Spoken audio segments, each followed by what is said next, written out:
It's a Tuesday, live from Studio 6B, 8 p.m. on the East Coast. Glad you're in, everybody. Lots to talk about tonight. Slick Rick sitting right there in his electric purple, looking good. He's going to do sports tonight. Rick Delgado's going to have the news. Vinnie Mac joining us from our West Palm studio is going to have some thoughts and some news as well. Aaron and Fran holding it down on a Tuesday. Glad you're in. Hope you had a great day. Lots to talk about tonight. Slickster, how are you? I'm doing good, Big D. Very ready good. for the Riders' Cup? The Ryder Cup. Already some issues with the weather. I know. They've now moved the opening ceremony from Thursday to Wednesday. Yep, tomorrow. So we have some issues, of course, with the weather. But we'll get into the Ryder Cup, what we've seen today. Great video of Scotty Scheffler talking about the president that I posted on our X today. Great. Rick Delgado, how are you? I am good. What's coming up in the news? Well, there's a lot of stuff. There's a lot of stuff coming up. Give me like the top. Give me your top teas here. My top top five teas. greats. Let's see. I got Trump at the UN. Yeah. Basically slamming them to their face, which was glorious to see. You know what I entitled my stream today? Trump at the UN slamming them to their face. Trump smacks around globalists at the UN. Come watch. A Trump trounce. Yeah.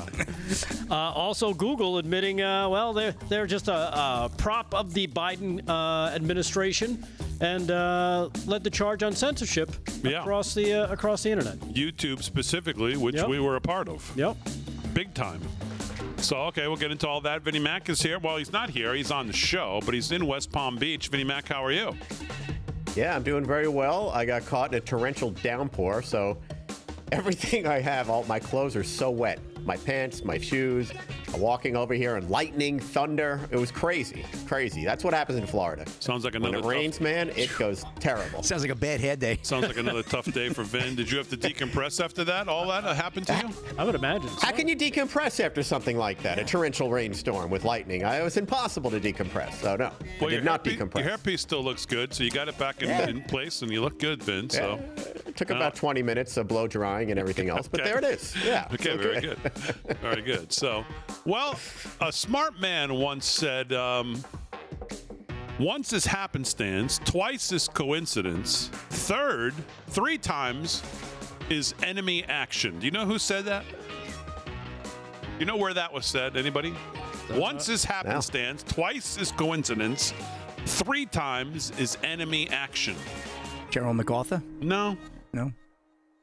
That would be Goldfinger, James Bond, Ian Fleming.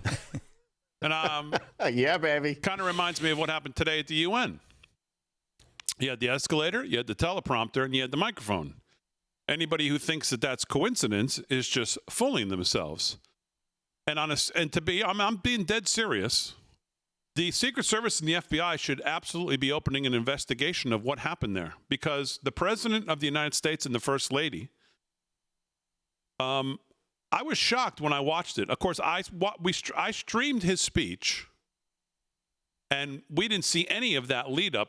We just saw the speech before him, some criminal from some place in the world, and then the president. And so we just basically saw that. We didn't see any of this. So when I saw it, I was absolutely shocked at the lack of Secret Service action. As the leader of the free world and the First Lady of the United States got on an escalator, as soon as they stepped on it, it froze, which froze them in place, and literally nothing happened. No Secret Service converged on the two of them. They didn't close ranks on the two of them. They just stood there in the open looking to the right like, what the hell's going on? And then they had to walk up the steps, and there's not a Secret Service agent except for the one behind them in view. And I'm thinking to myself, well, how is that possible? He walks in, there's people all to the left, there's one agent standing there, there's people all to the right, there's people seemingly everywhere. And we've just gone through what we've gone through in the last couple of weeks in the country. And here's the president going into a place that number one, has no respect for him, no respect for the country. They have a history of doing things to harass and get under the skin of any American president that walks in there, going back to Bush and what happened to him while he's sitting outside while he was late for the speech, and they closed the gate specifically the gate that he was supposed to be able to get into to get to go do the speech. There's a whole story out there about that. And they get on the elevator. Number one, he's a sitting duck sitting there frozen with the First Lady. Number two, she could have fallen. Number three, what if it turned back on as they're trying to walk up the thing? They could have both fallen. Who knows what could have happened? And there's no Secret Service movement whatsoever from what I could tell. The one guy that was behind him was still the same guy, and they walked up, and thankfully everything was okay. But what is going on? I don't understand that. Vin, did you understand any of that?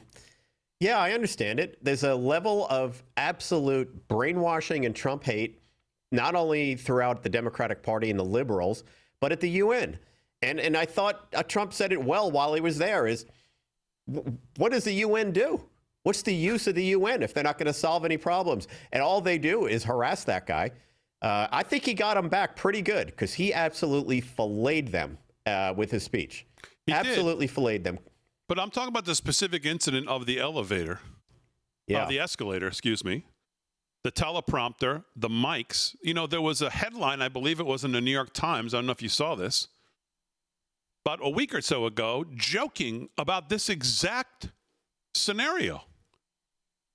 People in the UN saying that they were jokingly going to think about stopping the escalator and then telling them it's because they ran out of money because, he's trying to pull the funding. So this is, Delgado, did you see this whole thing unwind? Yeah, I saw it unfold. I would think, excuse me, sorry. I think you got to kind of hold back a bit, Damon. I don't expect to see the Secret Service everywhere. I don't. That's their job, is for you not to see them. For a place like that to be completely secured where nobody does have access to it, so that if it's just stairs, he's just walking up it anyway. I don't understand what you're saying. What I'm saying is, just because you only saw one doesn't mean he only had one Secret Service agent there. I think you're basing it on what you saw as opposed to what you didn't see. And it's more what we don't see that I think maybe unnerves people, because we don't see it. Well, where are they? They weren't there. How come nobody moved? Maybe because they're not supposed to move. Maybe that whole area, and we don't know, was already locked down. Nobody's coming in and out. Anybody who's supposed to be there is in there already. And that's why they let the camera in there, because, this is you're only one camera. You're only one camera angle. This is all you're going to see. And that's going to be that. I'm not saying that the escalator thing wasn't pre-planned and pre-motivated. I totally think it was. I'm just thinking, if you're going after the Secret Service, they're pretty good at, I would think, especially now with him, they are really good at making sure that everything is taken care of and that there's going to be no issues. So, yeah, I mean, I couldn't disagree more on what happened today. And I mean, as we're sitting here talking about it, I don't know who this person is, but they said when the escalator came to a sudden halt, Secret Service just looked around hoping someone was going to fix the problem. That wasn't clearly supposed to happen, and it turned Trump into a stationary target. Why did they not cover and evacuate him immediately? And here's the video of it. You can just.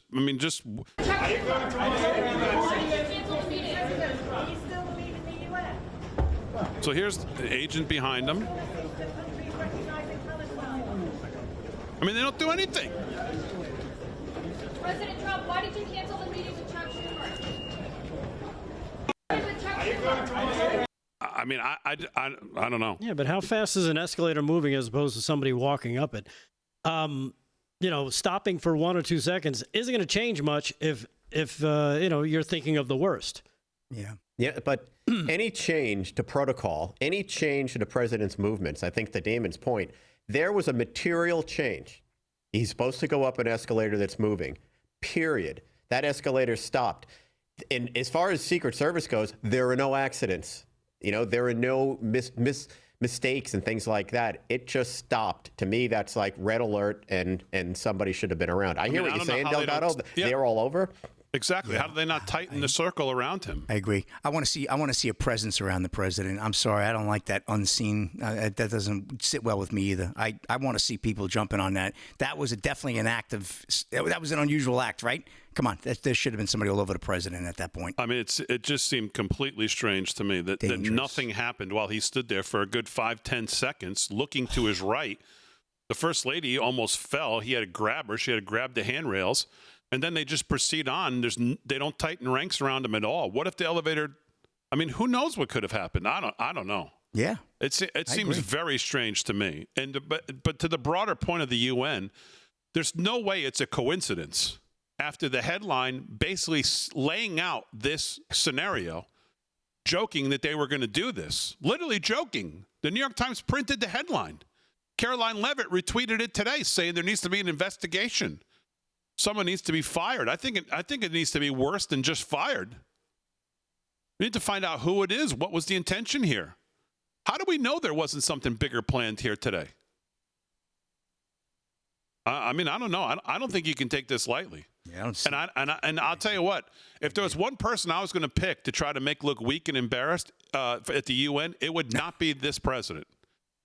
Especially as Vince said, he already filleted you right to your face, which we'll go over some of the things he talked about. But you're not high on his Christmas card list to start. And doing this today, does anybody here think that President Donald Trump is going to let this go when he reflects on what happened here today on these three things? The criminal who's working behind the new whoever she is in the purple shirt there makes this announcement right after he leaves. Says, we're getting inquiries here, and I'd like to let everybody know that the teleprompters here are working just fine. Like almost with a smirk. Like to say, wasn't coincidence. The microphone wasn't coincidence. Well, Dame, this is the Super Bowl, right? Think about the Super Bowl, the planning that goes into it. This is the UN General Assembly. The leaders of countries all over the world assembling for this whole thing. You don't think they were fully prepared? I mean, teleprompter's not working, microphone's not working, elevator's stopping. It's absolutely ridiculous. If it were just something maybe out of the norm, but this is the biggest event at the UN. It's the Super Bowl, and all of these things happen. It's chaotic. And people on the left talking about Trump and how he responded to it in the teleprompter. First of all, I thought his speech was still great. We can go back through it. But even can you imagine Biden on the escalator, what he would have done? He might have gone back. He'd still be standing there. That I would have paid to see. Yeah. And on the teleprompter thing, what would he have done then? He would have blinked a lot. Was Harry moonlighting today? I mean, it would have just been, come on, give me a break. I think Harry was doing the AV. All right, 13 past the hour, live from Studio 6B. We'll get to what the president actually said in his speech at the UN. We'll get to other news, sports, all coming up.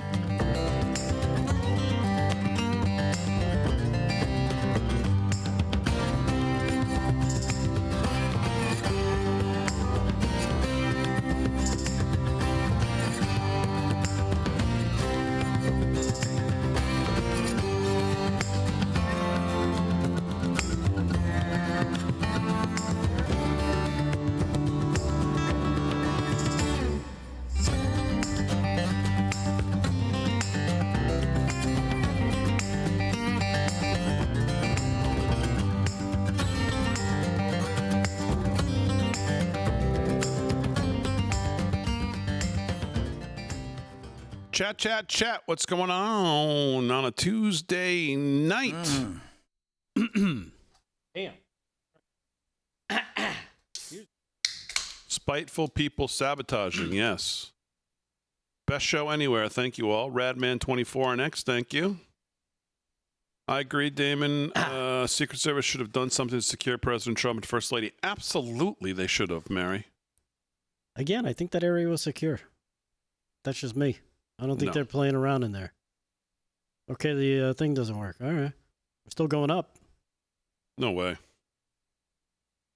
When this happened today, Damon, I was flabbergasted. The Secret Service immediately didn't swarm the man and his wife. I was waiting for the gunshot. Yeah, no way. They stood there like buffoons. Something is going on. They better figure it out. Truth. Well, I didn't know what to expect, but that's the point when you watch it. It's like I just don't understand how they don't close down ranks, guns drawn, with eyes all around them. Yeah, that just didn't look right. You're looking in the wrong direction. I think that whole area was so locked down. Nobody's getting in there. Nobody's doing anything. I hope you're right. I totally disagree. I totally am right. I can't disagree. I think this might be the thing I disagree with you most since you've been on the show. That's all right. Yep. Got to keep the president protected at all times. Racing Banshee on next. Hello. Howdy, Rubbler. I guarantee none of us could have walked into that room. The optics on that are not good. And that's really what I'm thinking about. And I agree with you, Rick. I'm sure that room was locked down, but honestly, the optics on that, not good. Damon, Farmer says hi. Okay, Farmer, hi. I didn't see it, but I'm sure he does. Alyssa in the chat says that Vin is trying to speak, but he's muted for some reason. Oh. I am? No, Not I'm now. here. You are? I just saw you talking. No, Vin likes to practice his miming sometimes, so he moves his mouth, so it could have been that. Yes, thank you. Thank you. I was a mime for many years. Yes. A mime is a terrible thing to waste. Sergeant Arbs, I'm with Damon on this one. Trump needs to get the U.S. out of the UN and the UN out of the U.S. That's a good one. Now he's good. Okay, Alyssa. Got it. Thank you. Thank you. Well, Alyssa's watching out for you, our moderator. I like that, man. Kathy says, I'm with you, Damon. Who knows what could have been planned? This could have been a trial run for a future event. I trust no one where the president, VP, and any of the staff.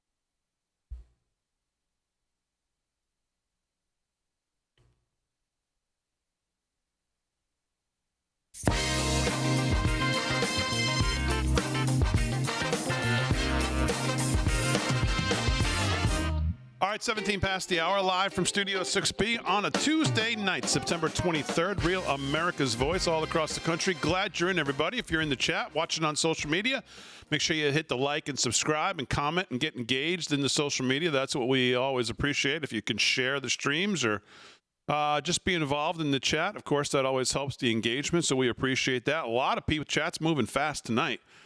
I see a bunch of our friends in there. I always see some new names, which I like to see as well. Slick's here. He's going to do some sports. Vinnie Mac's in our West Palm Beach studio. He's going to have some news. Rick Delgado's here in New York. He's going to have some headline news as well. Aaron and Fran holding it down as always. And we were talking about the president at the UN today and the disaster that was the lead up to his speech. Now, getting to his speech, I think Trump smacking globalists right to their face is the best Trump. And that's, of course, the Trump that we always get seemingly at the UN, and the one we got today as he defended Christians worldwide, torched the UN for bankrolling mass migration, spoke about that quite a bit, warned Europe against Sharia creep, and told them your countries are going to hell, which he's right about, ripped globalism and the climate hysteria, which he's also right about, shamed the nations that are helping fund Putin's war in oil and energy. Talked a lot about energy. And, of course, American dominance and how we would do it through energy. Promoting fossil fuels over the green scam and things like that. Made a point of that. Called out the UN's basically uselessness, complete uselessness. I've solved 7 wars, and I never even got as much of a phone call from these phonies asking for what they could do or offering any help whatsoever. All I got was a broken escalator and a broken teleprompter. And, by the way, a broken microphone. Declared American exceptionalism unmatched, which, of course, he does better than any president in recent history, maybe other than going back to Reagan. As we know, Biden and Obama, those disastrous 12 years were nothing but apology, going around the world apologizing for America. Demanded an end to bioweapons, talked about that, talked about how dangerous it was, and urged their nations to protect their people and their borders. I mean, those are the headlines I took out of it. Vin, what stuck out to you?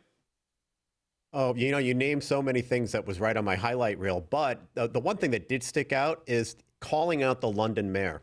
And we can relate to this because we see what's going on in New York with the race, with this lunatic.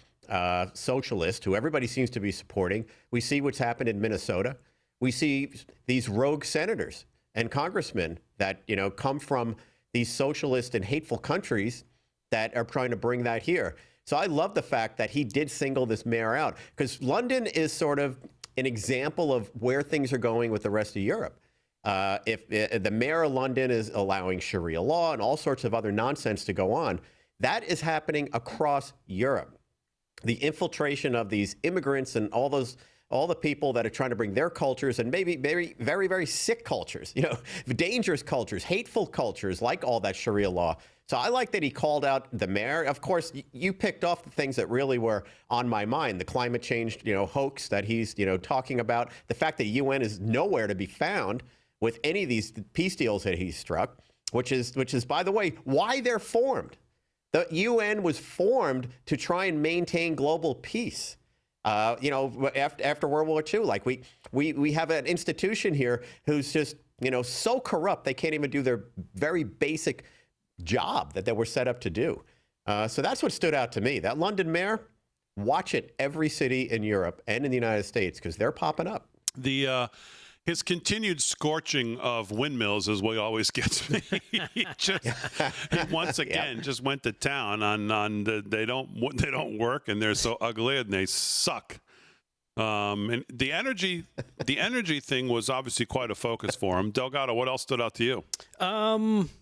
Much of the same thing that you guys pointed out already. Of course, him taking direct aim at what Europe is basically doing to itself. We're seeing little pockets of that, like in Dearborn, Michigan, and around this country as well, with the Sharia and the way they import all these people to one area, and all of a sudden they start, having kids like crazy, and they take over the area. That's how this is done. It's done on purpose. It's done by playbook, and unfortunately, we're seeing it because we've got the same weak-kneed pussballs that I'll call senators and representatives who allow this stuff to happen over the last 10, 20, 30 years, because they're just capitulating. They just want to give in. They just, if we just treat everybody better, everybody will treat us better. It doesn't work that way. They hate you, and they're willing to take 100 years to kill you off. That's what these idiots don't understand. And I'm glad the way he just runs over there with his blowtorch and sets them all on fire. I love it. And I hope he does, and I hope he keeps doing more of it. And I love the fact that he pointed out the way he's going to use the military to blow up these boats and these drug cartels. He's sending a message. He's like, look, we're not done. We're just getting started.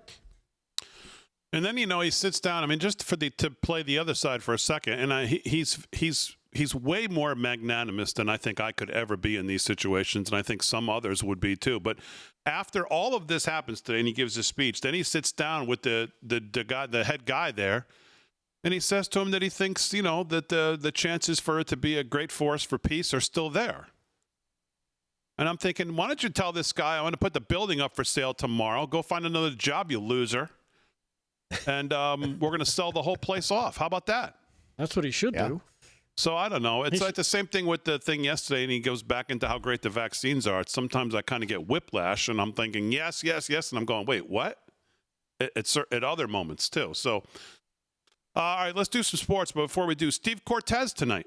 Considering the recent trend of left-wing violence, including President Trump's taking a bullet to the head, crap stunts like the one we saw today cannot be tolerated. Get the UN the hell out of America, which he's referring to the escalator deal.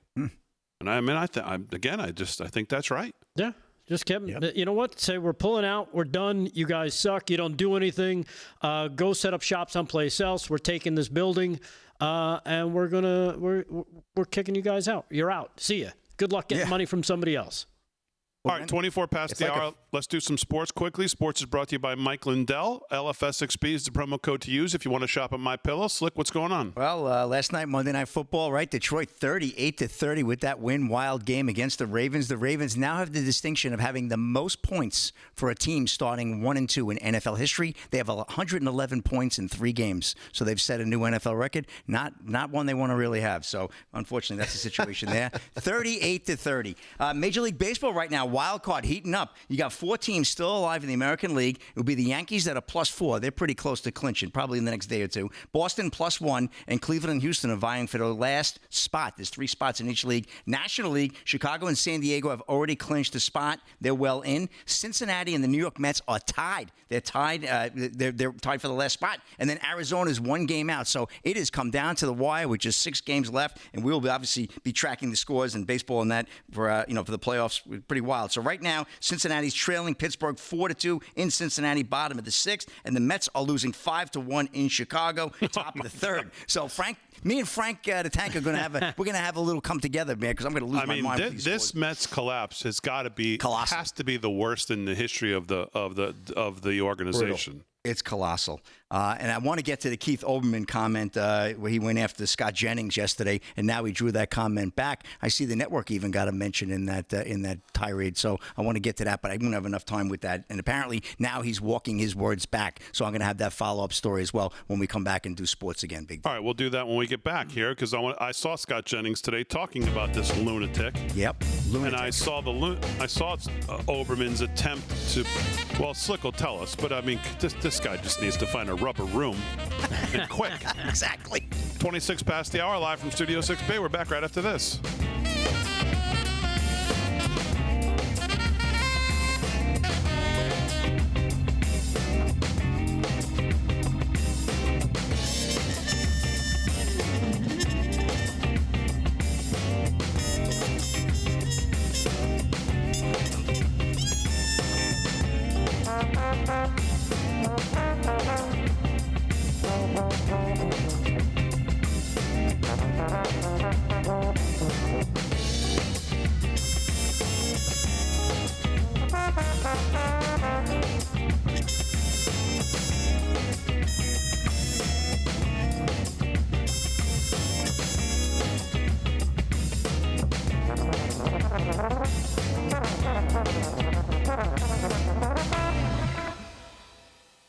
Just went on another rant, Olbermann. Why does anybody give him FaceTime? All right, chat. What's going on? I see 988 people in the Real America's Voice YouTube. We got to get that way up. Oh, yeah, man. Way up. Make sure you hit the like, subscribe there, and if you can, share it. Come on. Mr. Les Durham in there, Cats B, Mr. AZ Mikey, Moon Pie. All of our friends in the YouTube chat watching on Real America's Voice YouTube. Hey, Damon, didn't they say they're not gonna have the ads running during the chats and on YouTube anymore? Yep. Oops, super chat coming in hot. Carlton Robinson, Live $5. Well, because I know that was really bugging people who were trying to get into the chats and build the audience. And yeah, I haven't seen one so far. YouTube has a lot. Just letting them know they're not supposed to be there anymore. Yep. Michael San, LFSXB. Honestly, I love LFSXB. It's my life. I really enjoy telling women about LFSXB. They want more every time.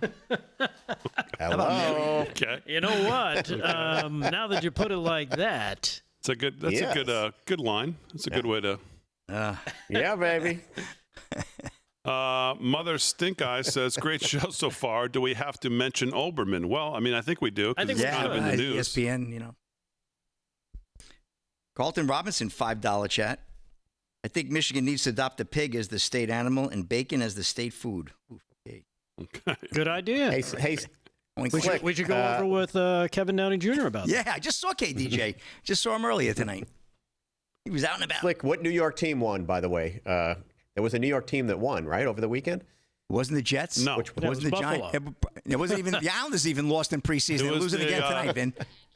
It was the New York. The only real New York team. New York Bills. Lingerie Football League. They didn't even win over the weekend. They won on, what was it? They won on Thursday, I think, There's right? no other football team in New York that's winning. Thursday night win. Oh, that's my how long goodness. ago it was.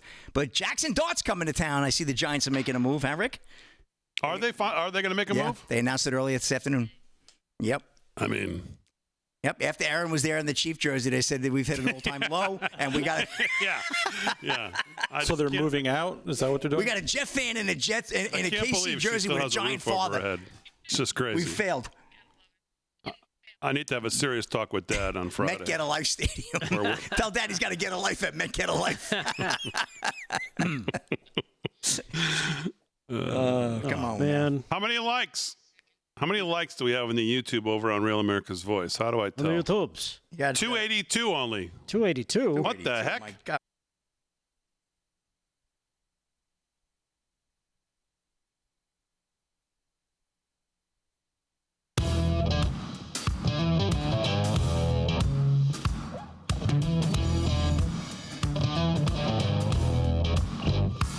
All right, 30 minutes past the hour, live from Studio 6B, Real America's Voice on a Tuesday night. Glad you're in. Slick's going to do some more sports. Delgado's going to do headline news. Vinnie Mac's got some thoughts on some news as well. We'll get to some things. Aaron and Fran holding it down. I didn't give Slick a lot of time in the last segment, so let's pick up a little more sports because I do want to hear about the Scott Jennings and that lunatic rubber room needing vest wearing Keith Olbermann. Oh, and he took it to another level even after. Imagine this guy ever found his way onto mainstream TV. He used to be a staple at ESPN. He was fantastic. He was one of the best. I mean, he needs to be studied at some point in the future to try to figure out what exactly. He just came off another rant about Trump after he apologized. I'm going to get to this. He looks like he's morphing into Rosie O'Donnell if you pay attention. Maybe she's got space for him. You know how they study these football players' brains after they're not here? Like, right. You had the fella from the Bengals that died I don't know today. what you can do while he's. I mean, I don't know. You can do it while he's still alive. He needs to be studied to see, like. Yeah, you can do it while he's still alive. He's not using it. I mean, it's just he is the case to look at for TDS and to see how it so quickly can affect you over the last 10 years. Because this guy is off the wagon. Like, I mean. He's been like this for a while. I remember doing a couple of crazy towns with him, too. He's just been absolutely nuts over the years. He's saying what a lot of them feel. Huh? He's saying what a lot of them feel. A lot of these folks on the left, all these media. He's just saying out loud what a lot of them really think. Yeah. Well, Keith Olbermann appears to threaten CNN analyst Scott Jennings.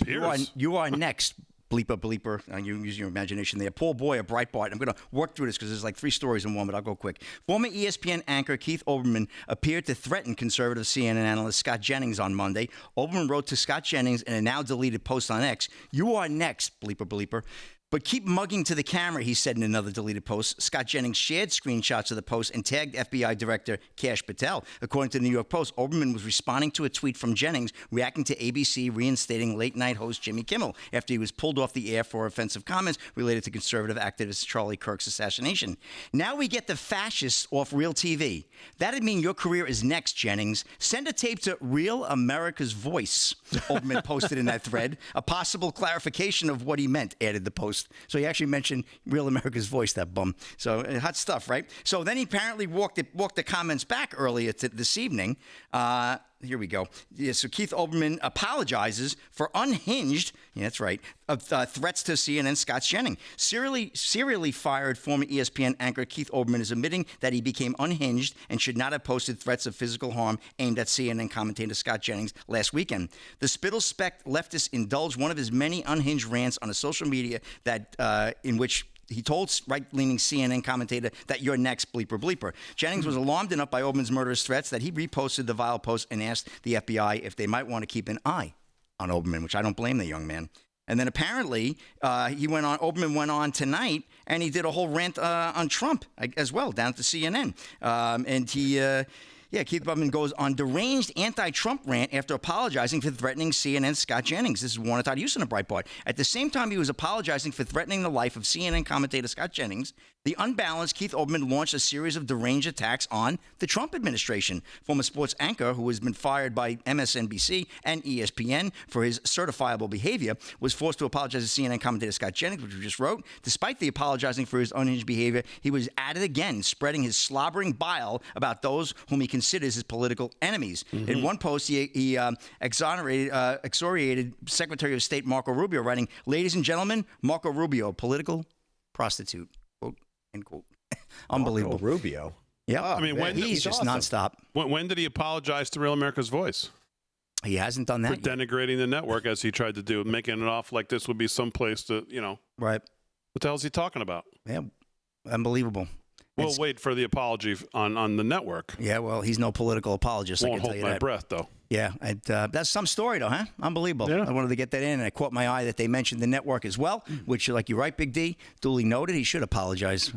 And that's Oberman for you. We'll try to stay off the stories. I know a couple people in the chat didn't want to hear about him, but, obviously this is news today. So, and it does involve sports, unfortunately and indirectly, because this guy was once a big dog on ESPN. That's a wrap, Big D. Back 34 past the hour. Sports is brought to you by Mike Lindell. LFS6B is the promo code to use. Let's do some headline news, and we'll get to Vinnie Mac's news as well. Rick Delgado's got it. What's going on, Delgado? All right. Well, I know we got a bunch of clips from Donald Trump at the UN that we're going to get to at some point tonight. Also, the Google case where they've basically admitted being guilty to censorship. Then, of course, there's the Ryan Routh guilty verdict on his attempt to I kill guess the president. Case and then, is closed, right? We'll just move on from him. And then attempt to kill himself while his daughter freaks out. But this story, I think, is the one, because of all the talk of the revival, Damon, I think this was the one I'm kicking off with tonight as the world's greatest headlines. Newsweek, a South African pastor's apocalyptic prophecy has sparked widespread panic and ridicule across social media as some Christian believers brace. Have you heard about this, Damon? No. The What rapture. the hell are you talking about? The rapture is going to be taking place tonight. The viral claim by Joshua Michaela says that Jesus personally revealed the date to him in a return as in a divine vision has led some followers to sell possessions and prepare for what they believe is the end of days. Now, why does this matter? The rapture is a belief that held by many evangelical Christians in which Jesus returns to take true believers to heaven before a period of tribulation on earth. The term rapture actually does not appear in the Bible, but the concept is largely based on interpretations. What to know if you're planning for the rapture? The phenomenon has gained momentum through, you guessed it, TikTok, under the hashtag Rapture Talk, centers around the assertion that the rapture, when faithful Christians will be taken up to heaven, will align with the Jewish holiday of Rosh Hashanah, which falls on September 23rd and 24th this year. The prediction has prompted a wide range of reaction, from genuine spiritual anticipation to open skepticism from religious scholars to mainstream pastors. What do you think about that, Damon? I still have no idea what the hell you're talking about. You don't know what the rapture is? I think I checked with the airline pilot before I got on a flight. I'll tell you that much. Why sell possessions? Vin, you ever heard Why of this? sell things? The rapture? I haven't heard of this, I've but heard if of the it. rapture and the end of time is coming, the rapture is coming, Big D, why why do you- start selling stuff? The book of Revelation. What are you going to do with It's that? in the book of Revelation. Yeah, I mean, should I go to Mohegan Sun tonight if the end of the world's coming? Well, your money disappears before that. Roll some bones before it's all over. Your Facebook Marketplace, my 1984 Chevy's for sale. The rapture's What are we coming. talking I mean, come about on. here? Is Big D Rapture. being is Big D in the rapture? No dice. I can't believe you haven't heard of this. He's heard of it. You Come can't believe I've never heard of heard this. You've never heard of the rapture? Get out of here. No. Stop. Oh, my goodness. Just I by heard of it. Blondie. Good Have Lord. you- I'm just telling you, I've never heard of it. No. I have no idea what the hell you're talking about. I still don't. Wow. I did not know that. Aaron pulling up 1980 All right. Blondie song. Wow. Okay. I'm kind of. It was the original rap song. Well, I'm kinda how about we dumbfounded. do this? Let's Man do from this. Mars. Put a 1 in the chat right now. 1, if you've heard and have any interest in the rapture, whatever he just described. And number 2, if you're with me and you have no idea what he's talking about. Oh, you're going to get a lot of ones. Okay, Yeah, let's you're gonna see. get Your audience? Are you 1s kidding or me? 2s? Let's see. 3s. If you're with Delgado. The man from Mars, like the All right, I rapture see a song. lot of 1s. You're right. Oh, I see all 1s. This is all 1s. And Yeah. then, there's a 2. See, Wow. Steve Balboni, Probably thank God, he's a 2 with me. Yeah. Yeah, And- Steve. Well, then you're going to Steve's be a left 2. behind. He's the only 2. Yeah, Okay, Terry Schaefer's a 2 too. Yeah. So He's calling him out by me name. and Yeah, me and exactly. 2 of my friends. That's about it so far. Okay. This seems exactly how the rapture would work, doesn't it? Right. The believers believe and the non-believers stay behind. There's actually a book series that I read called Left Behind. Yeah. Yeah. That You document. can go a lot of different directions with that one. Yeah. I'm sure you're an expert in that. I think you Yeah, would be. you're a real crackerjack. That's why I was kind of floored that I didn't hear about this till just before showtime, that the rapture was supposed to happen tonight. I read all 13 books. Wow. And All right, so just tell me one more time then. Maybe I'll change my mind. It's a here. no-show. What's going to happen tonight? Basically, before- what's going to happen is Jesus will come down, take all the true believers. Okay. Some say you have to love be that. born again. Those will be brought up to heaven, while everybody else is going to be "quote unquote" left behind for the 7 years. That begins the tribulation. Oh, yeah, trial and tribulation. This is a Protestant theory. Is that what I'm reading here? Someone said? Born-again Christians, born-again a lot of born-agains Christian believe in that. evangelicals Yep, believe this as well. Yeah. And the whole thing, the mark of the beast comes in, right? It's going to be Yes, 7 yes. years of all the different And plagues. then finally the UFO will pick you up.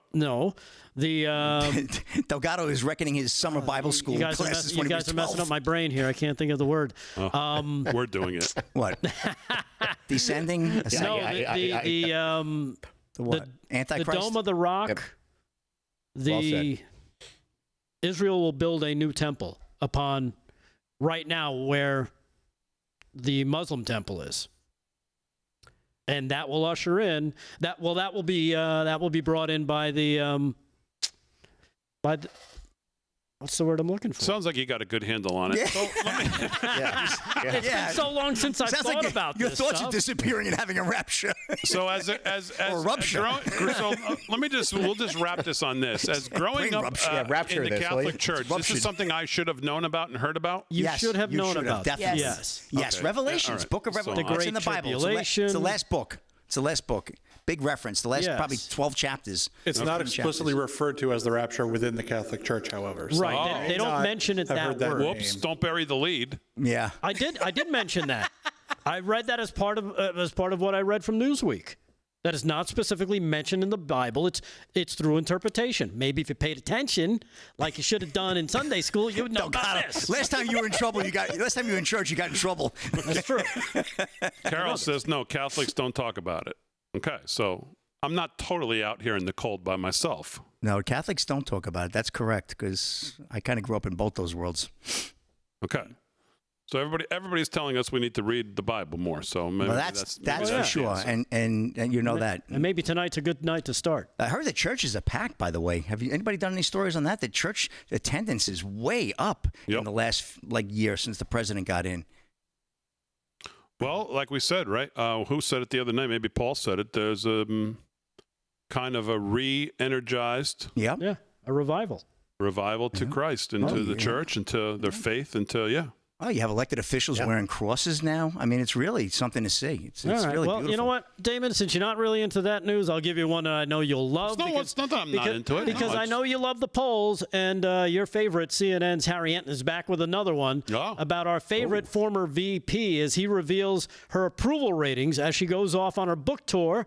Check this out. This is cut number 4. Here's CNN's Harry Enton. Cut number 4. Enjoy. I would just say that if you want a messenger to go against Donald Trump, you can do far better as Democrats than Kamala Harris. What are we talking about here? Well, let's take a look at her net favorable ratings nationwide. You know, back in October of 2024, she was at -5 points. Not exactly great, but pretty close to the 0 mark, right? Pretty close to even. But now, down under she goes. She's at -13 points. That's an 8-point drop since the general election among the overall electorate. She is not well liked at this particular point. The American people, they don't want this. They don't want her. And get this, she's 37 points underwater with independents. If you can't win independents, you can't win the election. And the bottom line is, with those in the center of the electorate, those who are the most up for grabs, she is way, way, way underwater. She is definitely swimming with the fishes. So there you have it. Your favorite, Harry Enton. He's the best. Oh man. Wonder if what's his name? Overman has anything to say about Harry. 43 past the hour. We're back live from Studio 6B right after this. He's next.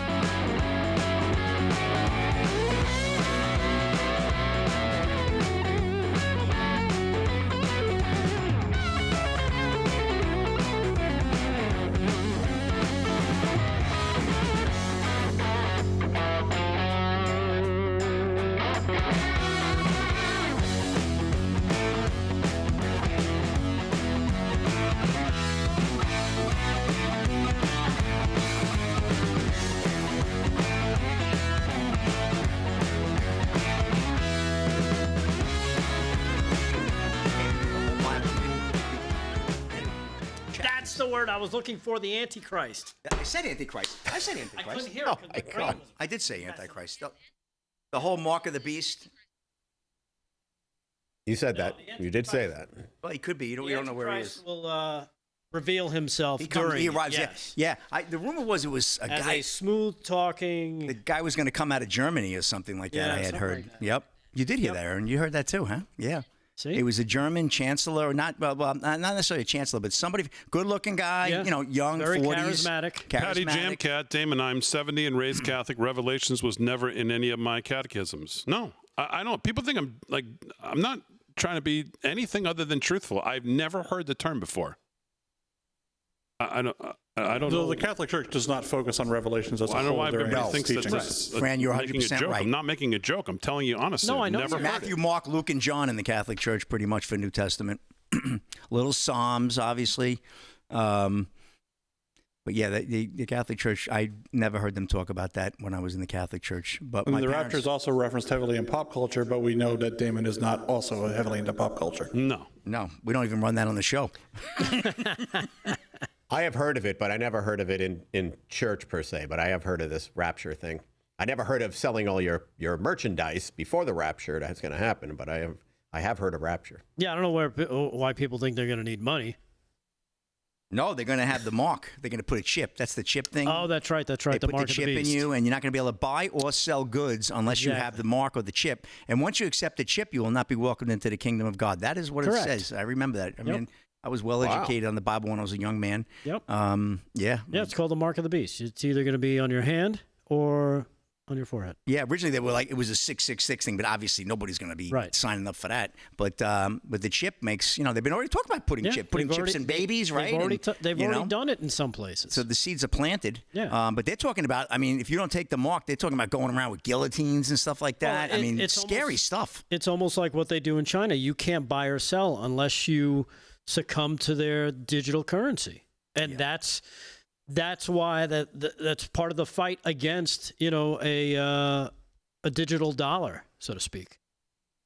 Yeah. Because then they can turn it on, turn it off. You need to, and then from there, it becomes, well, now, we're going to get rid of these things here. We're going to get rid of those, and you're going to just put everything right here on your wrist, and you'll be good to go. Travis.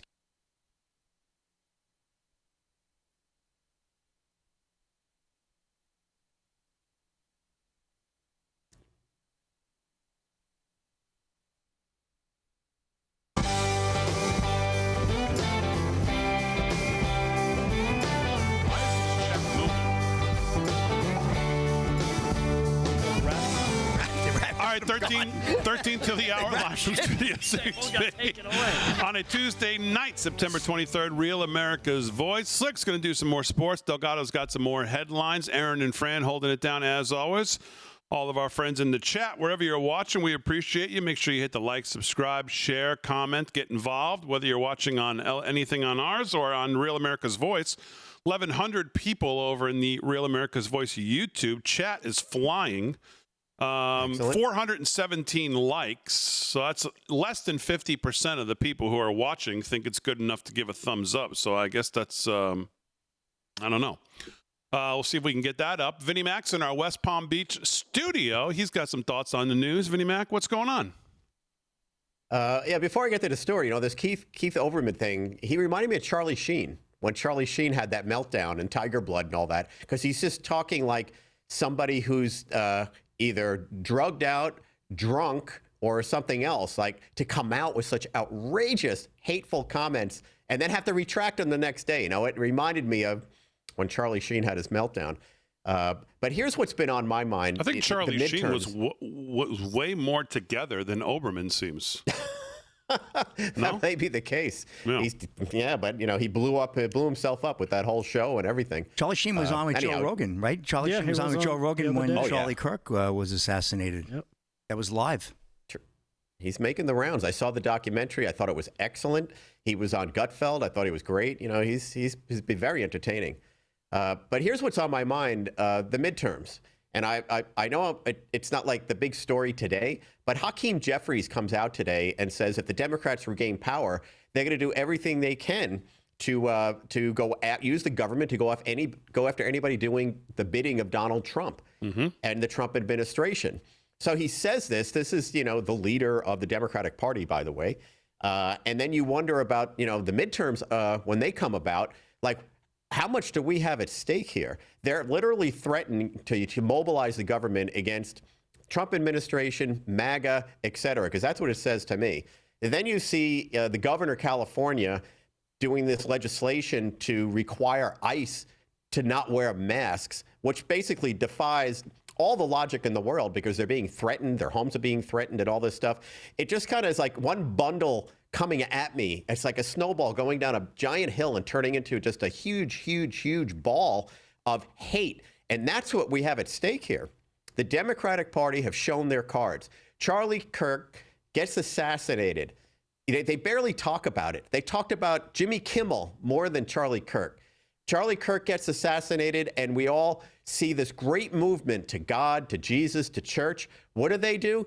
They make it sound like all of Charlie's beliefs were not really Christian. They're really, all these bad things. They just turned it into hate. Everywhere we move, they have something to say that's just hateful, negative, or going to hurt this country in a material way. So all of these things have really struck me, through the weekend and into this week, and then seeing Hakeem Jeffries, what he said, even Keith Olbermann, coming out with all those hateful comments. I mean, these are not like accidental things. People actually think this stuff. Some may not actually come out and say it, but they think this stuff. So you look at the midterms and you say, this is probably one of the most important elections in our lifetime. And I'm not like trying to make this more than it is. It looks like that to me. We have the solution. That's the Trump administration. They're fixing these things. Look at what happened at the UN. We've seen everything else that's happened in the past. Look at one of our greatest Americans getting assassinated for speaking the truth and trying to have a dialogue. And then you have the Democrats with all the things they say. I don't know about you guys, and I'm sure you feel the same way, but this scares the heck out of me. It scares me so much that I literally will do anything to make sure we win the midterms. And I just shout this out to everybody watching. Vote, share this. Let's get Elon Musk back engaged. How great was that? That Elon was, back with the president at the Charlie Kirk Memorial. And frankly, I just felt right then and there, the second I saw them talking, is Elon's coming back and he's going to help with these midterms. But when you see all this rhetoric, it's scary. It's scary for our country. It's scary for us as individuals. So that's what struck me. And shame on Jeffries for saying what he said. I mean, it's just a disgraceful thing to say. Governor Newsom, is just doing what he does. He's a despicable guy, forcing our ICE agents who are trying to enforce the law to take their masks off because their homes are being threatened, because the left's crazy and violent. Like, these are all things. Add them up. Make a list and add them up. And what does it say to you? We absolutely have to win the midterms. It's not, this is just non-negotiable. So that's what's been on my mind, Big D. If they were to win the midterms, ICE would be defunded day one. Trump would be impeached day one. You can go down the list of the things that would happen day one. So, terrible. But here's some good news, Vin. And I saw this. Didn't know you were going to talk about this, obviously, but I just saw this today. And again, I know you can't point to any one specific thing and take it for as some long-standing truth that you can rely on, because it's only whatever it is, 1,100 people. But this is a Reuters Ipsos poll of 1,019 U.S. adults, September 19th through the 21st, so just a couple days ago. And if you're a Democrat looking at this cannot be good news. And I'll tell you the one specifically that jumped off the page at me when I looked at this. Which party has a better plan? Crime. Republicans 40%, Democrats 20%. Immigration. Republicans 40%, Democrats 22%. Foreign conflicts. Republicans 35%, Democrats 23%. The U.S. economy. Republicans 34%, Democrats 24%. Gun control. Republicans 32, Democrats 28. Republicans are +4. That's amazing. In the gun control category. It's unheard of. Yeah. It is. Political extremism. Republicans 30%, Democrats 26%. Republicans are +4 in the handling political extremism. Respect for democracy, Democrats 31, Republicans 29. Of course, we don't live in a democracy, so maybe that's why. Corruption, Republicans 27, 21. Healthcare, obviously 34, 25. Women's rights, 38, 25. Environment, of course, all the, they lead all the places you wouldn't want to lead. Yep. But those top 5 or 6, I mean, again, I know it's only 1,000 people, and you can't sit there and say, well, this is going to carry out throughout the whole country. But, I mean, if you're a Democrat looking at this even slightly, taking kind of stock at where the American people are, this is not great news. No. The what you noted is like factual and what's really happening. The problem is the Democrats are notorious for cheating. They're notorious for finding ways just before elections to create chaos so that they can win. They're notorious for doing all sorts of bad things, whatever the polling says.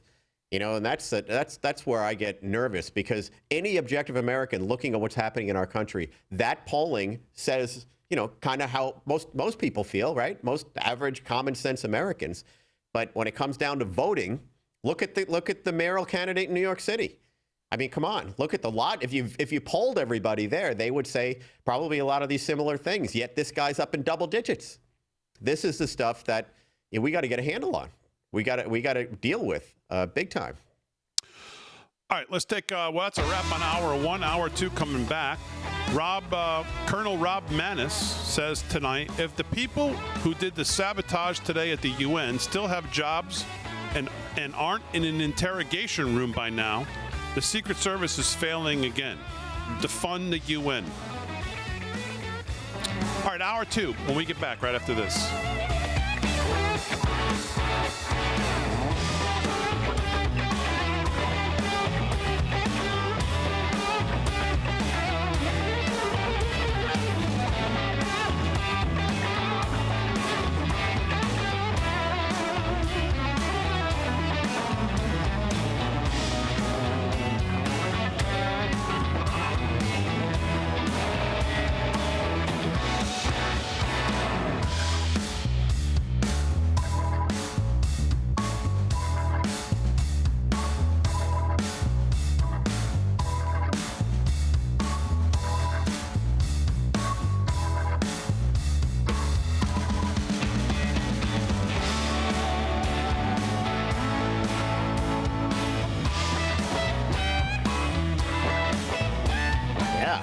Jamming to that song, man.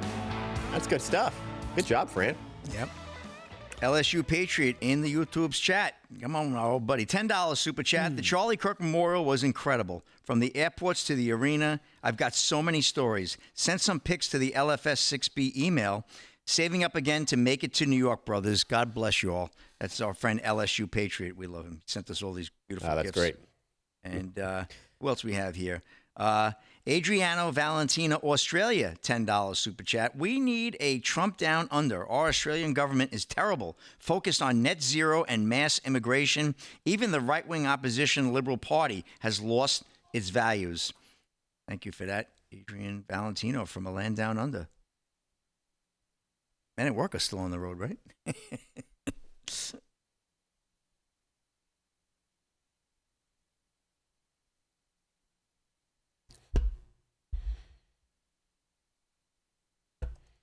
Lots of people, echoing what I was just saying about these midterms, man. Just my man Bill down in Jacksonville area, Ponte Vedra, just, calling that out, man. Scary stuff. We got to maintain. We got to win these midterms, no matter what. Scott Edwards on Facebook. What's going on? Hello. That is the truth. He says, "What up, Big D?" Yes, he does. I like that. Yeah. I did not know that. Good job, Scott. Is Jimmy Kimmel Deborah on tonight? Higgleston's out there. Is Jimmy Kimmel back on tonight? That's the word. Not on all the networks. Only on some channels. He doesn't have any distributors because Nexstar and Sinclair both said, meh. So I guess it's just whatever ABC has left, which I still think is a pretty... It's a substantial number. Yeah, New York market will have it. I'm sure he'll be on tonight. And he's going to have... because they own it, yeah. He's going to have, what's his name, the governor of California on Newsom. Oh, slick.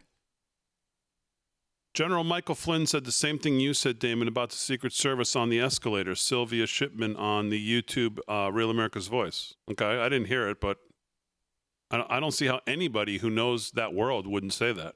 I mean, honestly. YouTube chat. Broke Spoke says, slick, get Damon a Vegemite sandwich. What? Do you remember that? Vegemite sandwich. A Vegemite sandwich. Yeah. You eat it when you're on the rap show. Yeah. It's your back lunch. Take one to go. Take one to go. A Vegemite sandwich. That was the song. I come from a land down under. Come from a land down under. Yeah. Men at work. Men at work. I know that. Yeah. I come from.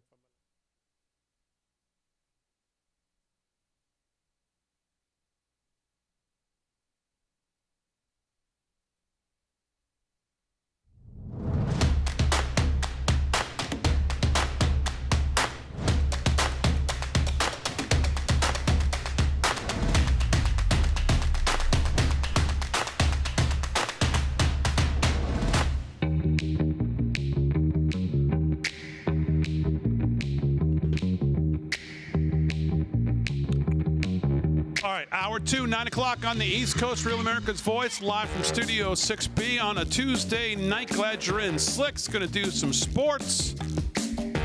Doug Otto's got more headlines coming up right now. Vinnie Mac's going to have some more news and thoughts as well. Aaron and Fran holding it down on a Tuesday night. Glad you're in wherever you're watching Real America's Voice across the country, of course, on all streaming platforms and, of course, on social media.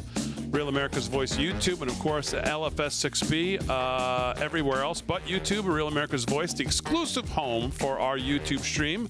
And there's about 1,200 people over there, and we're going to try to get more over there. 558 likes. We'll see if we can get that number up. But I want to, of course, we appreciate everybody who's watching wherever you're watching on social media or on Real America's Voice. Continue to be engaged. That's what it's all about. Like I said, we'll get to more sports, but let's get to some headlines. President Trump at the UN. We've talked about all of the, all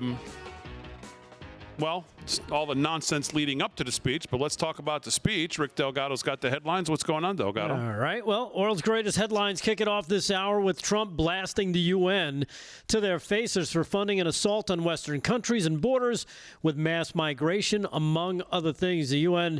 The United Nations, he says, is funding an assault on Western countries, President Donald Trump said to the UN annual convention earlier today. In his address, the president accused weak Western nations of destroying their own countries through mass migration, with the UN playing a central role.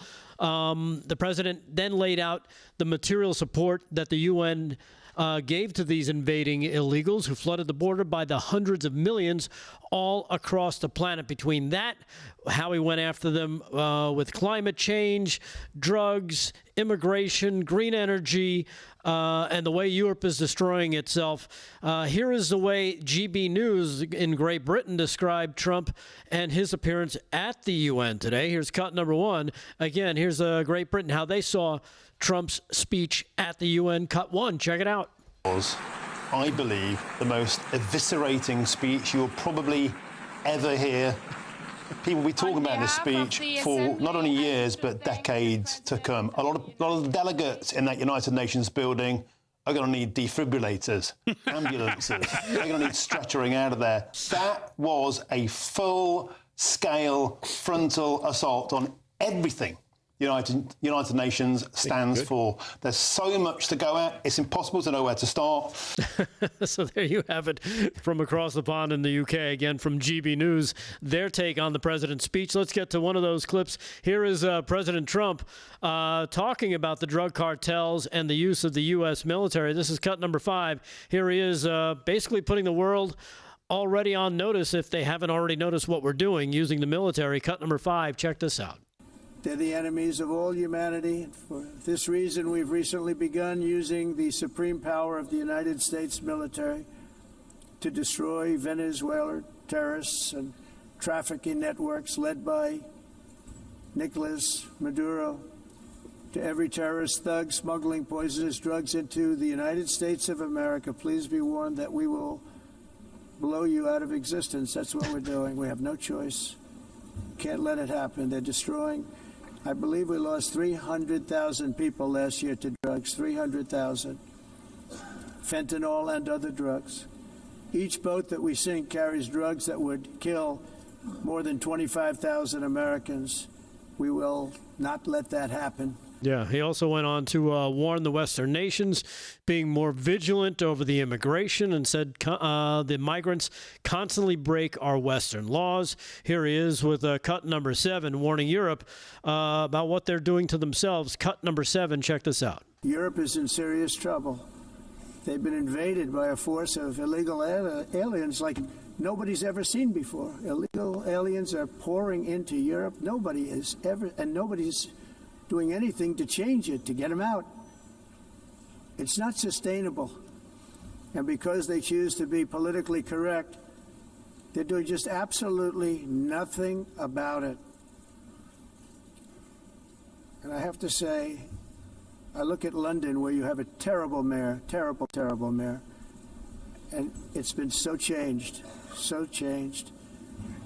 Now they want to go to Sharia law, but you're in a different country. You can't do that. Both the immigration and their suicidal energy ideas will be the death of Western Europe if something is not done immediately. This cannot be sustained. Yeah. And again, pointing out, a place that I used to love going. I used to love going to London. I would not want to go there now because of what I've seen just simply online, on social media, and how some of these great places I used to be able to walk around and be safe with. You can't really do that these days, which is scary to think about. And it's also coming here, unfortunately, slowly but surely. To see these globalist weenies sitting there in these seats, and they're just so outraged by somebody who comes in and speaks exactly the truth, it's just they just can't deal with it. They just can't deal with it. The guy who comes in and speaks his mind, speaks the truth, says what he means, and means what he says, and they just can't handle it. And that's what's so glorious about it. He just punches them right in the teeth and says, "Sorry." But that's what's happening. Sorry, not sorry. Yeah. And by the way, on the boat clip you played, a little after that clip where we ended, he said, "I've noticed lately that there's less and less boats that want to come," referencing him blowing them out of the water continuously. Well, yeah, I think we did our third one the other day that at least they broadcasted. Yeah. President Trump also warned of the green energy scam. Here he is warning Europe as well. Again, and other countries to just get away from it. Cut number 6. Here he is talking about the green energy scam. Cut 6. If you don't get away from this green scam, your country is going to fail. And I'm really good at predicting things, They actually said during the campaign they had a hat, the best-selling hat. Trump was right about everything. And I don't say that in a braggadocious way, but it's true. I've been right about everything. And I'm telling you that if you don't get away from the green energy scam, your country is going to fail. And if you don't stop people that you've never seen before, that you have nothing in common with, your country is going to fail. Yeah. So there he is. Couldn't be more right. Putting them in their place, kind of giving them a heads up as to what they have to look forward to. Last clip from President Trump at the UN. Here he is talking about everything that he's done while the UN has basically maybe sent a letter. Cut number 8, here he is, Trump at the UN, cut 8. It's too bad that I had to do these things instead of the United Nations doing them. And sadly, in all cases, the United Nations did not even try to help in any of them. I ended 7 wars, dealt with the leaders of each and every one of these countries, and never even received a phone call from the United Nations offering to help in finalizing the deal. All I got from the United Nations was an escalator that on the way up stopped right in the middle. If the First Lady wasn't in great shape, she would have fallen. But she's in great shape. We're both in good shape. We both stood. And then a teleprompter that didn't work. These are the 2 things I got from the United Nations, a bad escalator and a bad teleprompter. Thank you very much. So there he is. Again, President Trump at the UN, laying waste to the human waste we call the UN delegation. Yeah. So there's some breaking, I guess it's breaking news now. The federal government building, and I think this is in Oregon. Let me make sure I have this correct. Eugene, Oregon. Antifa has surrounded the federal building in Eugene, Oregon to protest ICE. And here's just a little, I'll take the sound down. And is it my understanding that, has it already gone into effect that this is a domestic terrorist organization? From what I understand, did he sign it today? Signed it today. So I'm just wondering why, I mean, maybe we need some updated footage, but where are the feds arresting each and every one of them, charging them with domestic terrorism and sending them to Rikers awaiting a trial? Isn't this exactly why we did it? You would think. For when these clowns did this during the Summer of Love, and now they're doing it again in a government building in Eugene, Oregon. What are we waiting for here? Isn't this exactly the reason that we designated them a terrorist organization? And they're also physically fit. It's scary. Look at that. I mean, this will be the wearing first masks too. This will be the first chance that the administration and the DOJ and whoever here can show that we're serious about what we say. Because my understanding, again, is that this is not that old. This is from within the last hour or so. The federal courthouse building in Eugene, Oregon, or maybe not a courthouse, but a federal building in Eugene, Oregon, and Antifa is outside protesting ICE. And looks like getting pretty close to the building, so they're on federal ground, I would assume. So what exactly are we waiting for here? And maybe we're not. I'm just saying this video obviously doesn't show anything, so maybe we need to get some updated video. But let's hope that we get a story tonight or by the time we get on air tomorrow saying that every one of these people has been arrested and charged with terrorism and sent to Rikers or someplace. Yeah, according to this, it says Antifa surrounded the federal building in Eugene, Oregon to protest ICE. The domestic terrorist group is posted at the entrances and exits, pounding on the doors and the windows. Sources inside say employees are having to find alternative exits. Why? Yeah, Why exactly. are they having to? Why? Why aren't these people face down in the cement? We have to send in federal support. The Oregon's like a communist country. Their police are not going to do it. Their mayor's not going to do it. We have to send in federal law enforcement to take federal law take enforcement, these folks out. the FBI, whoever they have to send in and round these people up. Where were you getting your update from? From I believe the same place you did on Twitter X. The Blaze is showing it as well. That's good, Aaron. Yeah, I don't know what the wait is here. This was exactly the reason that they were designated this, I believe, to take care of these situations, because this is what they do. We all remember what it was like in the summer of 2020. Yeah. Love.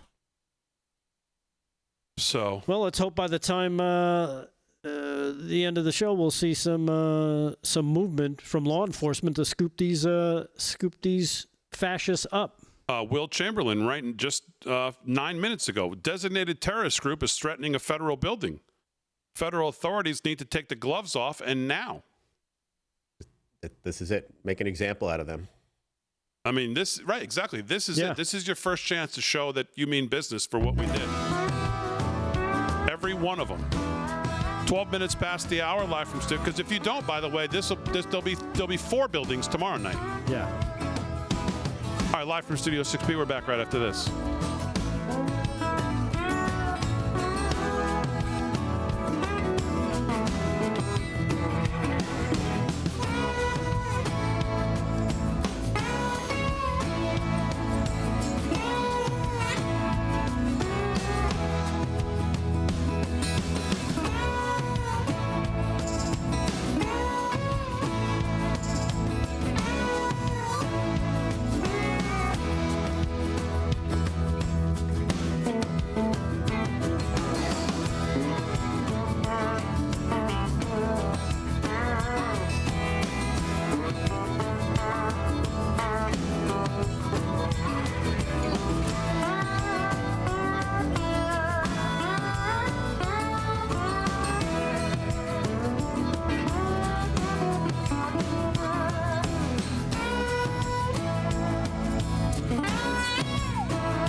Vinny, the Islanders are losing 6-1 to the Devils. Thank God it's preseason. Yeah. 1,200 people watching on Real America's Voice YouTube, 615 thumbs up. We'll see if we can get that number up. It's only still about 50%. That's pretty good. 50%? Yeah, right. That's good? That's good, from what I hear. Okay. I mean, I'd love to have 100%, but, let's... I mean, 1,200, I would think it would have to be 1,200 for it to be good, right? Uh-oh. Like That one person hurt. watches, one person thumbs up. No? That hurt. Delgado, hello? You're all about the Delgado? glass is half empty all the time, isn't it? Yeah. Well, no, I don't know. Is 50% a good rate? He's Seriously? all about the I refrigerator think is empty all 50% the is a time. pretty good rate. Yeah. Oh, it is? Yeah, I Vin, think you know so. this stuff well. Is 50% a good rate of thumbs up to viewers? The glass in the refrigerator. A lot of people just watch that and they don't engage. I'm just listening to the two of you guys trying to figure this out, which is quite entertaining, to be honest with you. But I would say anywhere between 50 and 60% is a good return. Okay. In terms of average statistics. All right. Great job, everybody. On YouTube. Very there good. we go. Yeah. Thank you for the thumbs up. That's a good one. RD Bull says 1,600 people should be 1,600 thumbs up. See? That hurts. That hurts. There go the stats. Well, Damon's gonna he's gonna poo-poo it now again. No, I'm not. We had a minute. Vin said it was good. He's so easily influenced. Is that poo-poo good? platter. Yes, it's good. Oh, okay, good. No, that's bad. Oh, you're right. That is bad. It's like for 10 Slick when it seconds comes it was to his, good. It's like Slick when it comes to his baseball team or his football team. The game is over. The game just started. Season's over. Season's over. Oh my goodness. Anything above 10% is above average for YouTube and Hello. Rumble. Really? Okay. Yeah. Thank you, Fran.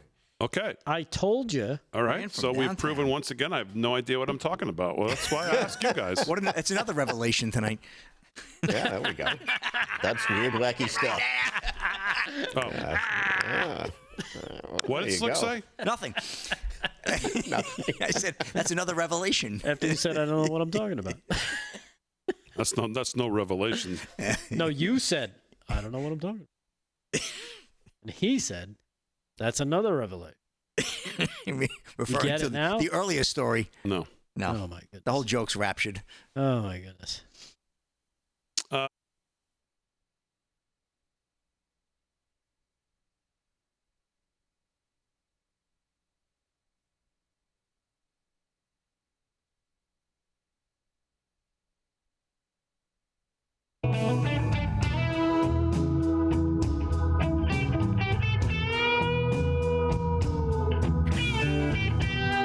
I sound like the blue. 17 past the hour, live from Studio 6B. Let me talk to you about our friends at the Wellness Company. A new administration in Washington, D.C. has brought a lot of positive changes when it comes to fixing our broken healthcare system. The reality is, however, that there's only so much the government can do. And if we really want to make America healthy again, it's going to start at home with each and every one of us. And that's, of course, where our friends at the Wellness Company come in. You see and hear from the Wellness Company doctors all the time on this network, and you know their products are the gold standard for keeping you and your family safe and healthy. The Wellness Company gives you the opportunity to make sure you are prepared for whatever happens with their series of prescription medical kits that contain an assortment of life-saving medications and guidebooks to assist in the proper use of these medications. Additionally, the Wellness Company offers a variety of products from parasite cleanses to methylene blue to weight loss and so much more that can help you stay healthy and live a longer and more satisfying life. So Make America Healthy Again is going to start at home. Do your part and protect the health of you and your family. Go to right now, twc.health/voice, right there on your screen, twc.health/voice, and order today. That's twc.health/voice. And here's what you can do. You can use promo code VOICE, VOICE, VOICE at checkout to save an additional 10%. So again, go to twc.health/voice, pick a prescription kit that's right for you, and then use promo code VOICE at checkout to save an additional 10% from our friends over at the Wellness Company, twc.health/voice. 18:19 now past the hour, live from Studio 6B on a Tuesday, Real America's Voice. Let's do some sports. Sports is brought to you by Mike Lindell. LFS6B is the promo code to use if you want to shop at MyPillow. Send us your receipt when you get it, and we'll send you a free shirt. You can request any shirt you want off the website, and we'll send it out to you for free as a bonus and a big thank you for using our code. There's a lot of codes out there. We appreciate when you use ours, LFS6B. Slick's got sports. What's going on, Slickster? All right, Big D. This is from the Palm Beach Post. This is Tom D'Angelo. White House says without Donald Trump's help, Ryder Cup would not be taking place this year. This is from Farmingdale, New York. Donald Trump saved the Ryder Cup. At least that's what the White House is saying. While announcing the president's weekly schedule and his intention to attend the Ryder Cup September 26th at Bethpage Black, White House Press Secretary Caroline Leavitt added that the biennial event would not be taking place this year without Trump's help. Trump, an avid golfer and golf fan, recently signed an executive order establishing a presidential emergency board to investigate disputes between the Long Island Railroad and the unions. The request for the emergency board was made by union leaders and delayed a potential Long Island Railroad strike. This event is one of the greatest sporting events in the world, and it would not be taking place this year without President Trump's help, Leavitt said in a press conference on September 21st about the Palm Beach resident, referring to him as a Palm Beach resident. President Trump signed an executive order last week preventing a strike that would have crippled the New York City area ahead of the tournament and at the request of the 5 labor units who all represent workers on the LI Railroad. Leavitt then read quote from Trump supporter and Team USA member Bryson DeChambeau. When the possibility of a strike threatened to disrupt transportation and attendance, President Trump stepped up and took action that needed to protect this world-class competition, DeChambeau said, according to Leavitt. Thanks to President Trump's decisive leadership, the Ryder Cup experience will be everything fans and the golf community deserve. DeChambeau attended Trump's victory party at the Palm Beach Convention Center the night of the presidential election in November 24th and was called to the stage by Trump. DeChambeau walked on stage again wearing a Make America Great Again hat. Now, here's the rub, guys. With no parking allowed at Bethpage State Park, up to 18,000 fans per day are expected to use the Long Island Railroad to reach the tournament, according to the Metropolitan Transit Authority, the MTA. So that would have been a big cramp there, Big D. Yeah. I mean, 18,000 people expected to ride. That would have really crippled the whole situation. So good thing. Kudos to the president for stepping in, because he's the only one that could have actually made that call and said, "Hey guys, we got a big golf mountain coming in. We can't be playing around." So I thought that was a great story. I mean, the Ryder Cup happens every 2 years, though. Yeah, biennial, right? It would have happened this year. I mean, what? Well, no, he's talking about the people getting there. I understand that. Yeah, they would have had it, yes. But of course. But it would have been a disaster. Yeah, it would have been a disaster. People couldn't have got there, so that was the point of the story. Oh, I thought she said it wouldn't have happened. Well, that's what she said. She did say that. Yeah. Oh, okay. So I wasn't misunderstanding. Probably wouldn't have happened as smoothly as it's going to happen now. Yeah. You're reading it plain as day. Yes, she did say. Gotcha. She didn't say in light of that. And just one more story. If Aaron can get cut two together here. High school takes strong and decisive action against football player who fractured opponent's spine in a viral video. This is Dylan Gwynn at Breitbart. A Michigan high school has come down hard on a football player who jumped on a smaller opponent during a game and fractured his spine, and an act caught on video. During a junior varsity game on Thursday between Kalamazoo Central High School and Lakeshore High School, a large player from Kalamazoo Central jumped on a player from Lakeshore who was lying on the ground. If you could show this, look at the size of this young man. See the moment the player wearing number 73 Watch this. who plays for Kalamazoo Central jumps on the Lakeshore player. Fractured the kid's spine. I mean, what was that for? Yeah, I don't know. The mother of the injured 15-year-old player says her son suffered a spinal fracture in 2 places. And obviously, our staff has been speaking with both schools since Friday. Kalamazoo Central has taken the matter very seriously, and they've taken strong and decisive action, said the Michigan High School Athletics Association. Told Fox News Digital, due to specific privacy laws, we cannot disclose the specific accountability actions. Obviously, we're dealing with minors, but our schools can provide additional details as they decide to do so. Kalamazoo Public Schools characterized the player's action as an egregious act in a statement to Fox. Obviously, they're probably getting into it, the two of them, and the kid body slammed him, but he actually fractured his spine in 2 spots. So terrible situation there, and hopefully that young man recovers. But that's a wrap in sports. Big D, back to you. All right, Slick, very good. 23 past the hour, live from Studio 6B. Breaking news: the U.S. Secret Service has launched an investigation into the United Nations escalator, suddenly stopping as soon as President Trump and Melania stepped on it. Caroline Leavitt confirmed that tonight. She was on Jesse Waters. She said, if we find that these were UN staffers who are purposely trying to literally trip up the President and the First Lady of the United States, there should be accountability for those people, and I'll personally see to it. There was some concerning reporting over the weekend from the London Times, as you pointed out, that UN globalist staffers were basically plotting to set up the President of the United States. Also, the audio inside of the room, she said, was much lower and different for the President of the United States than any of the previous speakers. So when you put all this together, teleprompter, escalator, microphone, it doesn't look like a coincidence to me. And I know that we have people, including the United States Secret Service, who are looking into this and trying to get to the bottom of it. So that's good. Yeah, definitely. And they should be deporting people right now out of the UN, deporting people. Marco Rubio and others should look at whoever did this. They're there at our leisure. A lot of these people running the UN, and a lot of them are from foreign countries. Deport them. Yeah, I think mostly on our tax dollars, right? Yeah, pretty much. We pretty much fund the UN. Yeah. All right, 24 past the hour. So that's good to see. Sports, again, Slick Dish Did was brought to you by Mike Lindell. Couple quick things to get to. DHS, Homeland Security, says 1.6 million illegal immigrants have self-deported since Trump took office. Wow. I saw that number today. I was like, wow, that's awesome. Homeland Security Department estimated today that 1.6 million unauthorized immigrants have self-deported since President Trump took office. The department also said it has conducted formal deportations of more than 400,000 other migrants, bringing the total number of ousters to 2 million. The departures come even as the pace of new immigrants arriving illegally is lower than any point on record. The result is U.S. is cycling out people much faster than they are being replaced. Homeland Security pointed to a UN report that found a 97% reduction in migrants massing in Central America to head north to the U.S. And you read this and you look at this and you think, okay, let's project out here over another, 3.5 years, a little more than that. Well, no, about 3.5 years.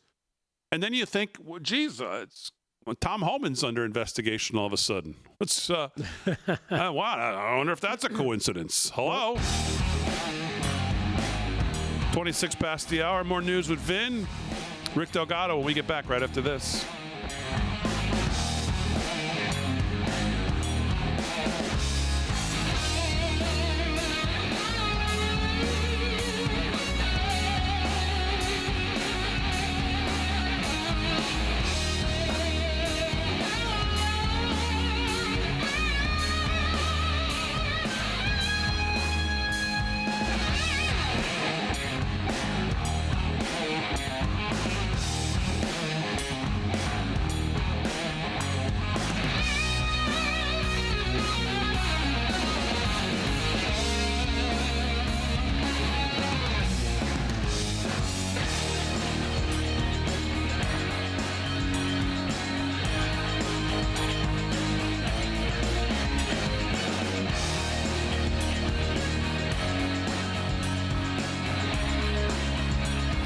Arizona's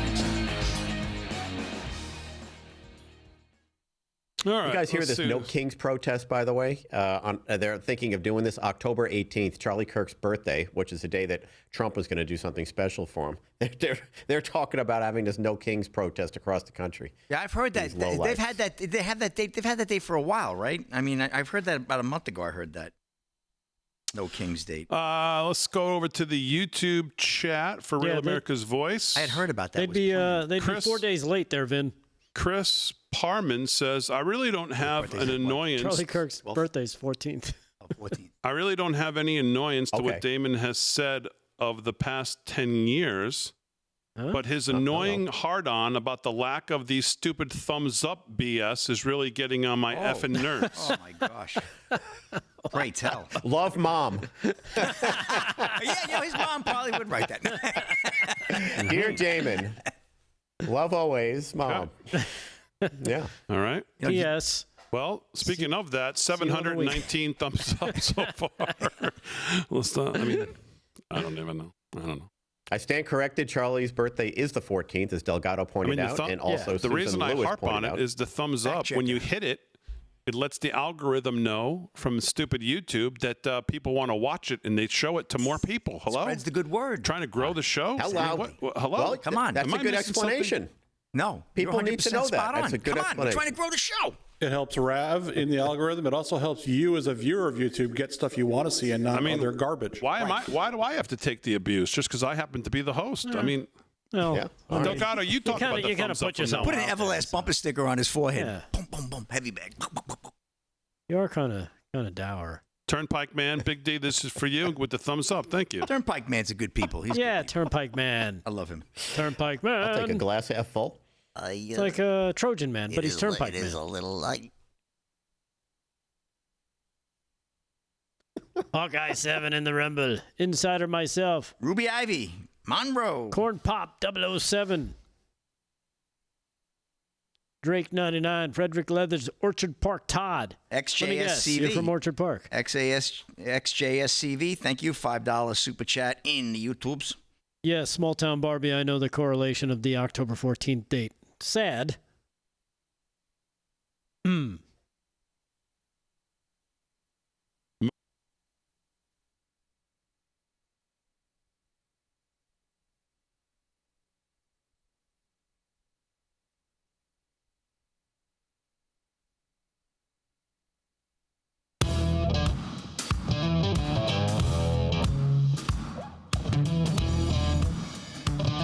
All right, 30 minutes past the hour, live from Studio 6B on a Tuesday, September 23rd. Real America's Voice all across the country and, of course, on all socials. We appreciate you wherever you're watching, whether it's on Real America's Voice, any of the streaming applications, or on social media. We always appreciate you giving us a few hours, 8 to 10 weekdays, Monday through Friday, right here, Real America's Voice. Slick's doing sports. Delgado's going to do some more news. Vinnie Mac's going to do some news as well. Aaron and Fran holding it down, as always, on a Tuesday. Please welcome back to the show here on behalf of the Tax Network USA, our friend Cameron Kinsey. Cameron, welcome back to the show. How are you? I'm doing well. How are you guys? Thanks for having me on. Always great to have you on. Very well, very well. Tell all the new viewers, maybe they haven't heard Tax Network USA doing very important work. Tell us a little bit about what they do. Absolutely. Well, Tax Network USA is one of America's leading tax firms. We specialize in helping individuals and business owners really just take on the IRS, whether that's audits, whether that's back taxes, wage garnishments, unfiled returns. Our team includes licensed CPAs, enrolled agents, experienced tax attorneys as well, who just really know and understand the IRS, how they operate, the tax code inside and out, just so they know how to properly push back.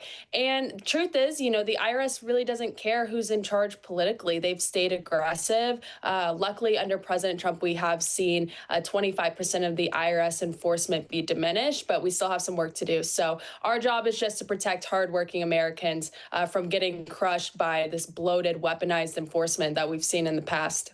Yeah. What would you say? I mean, you turn on the TV, it only takes about 9 seconds to see commercials from, I guess, what you would consider competitors. What separates Tax Network USA from maybe some of the others in this field?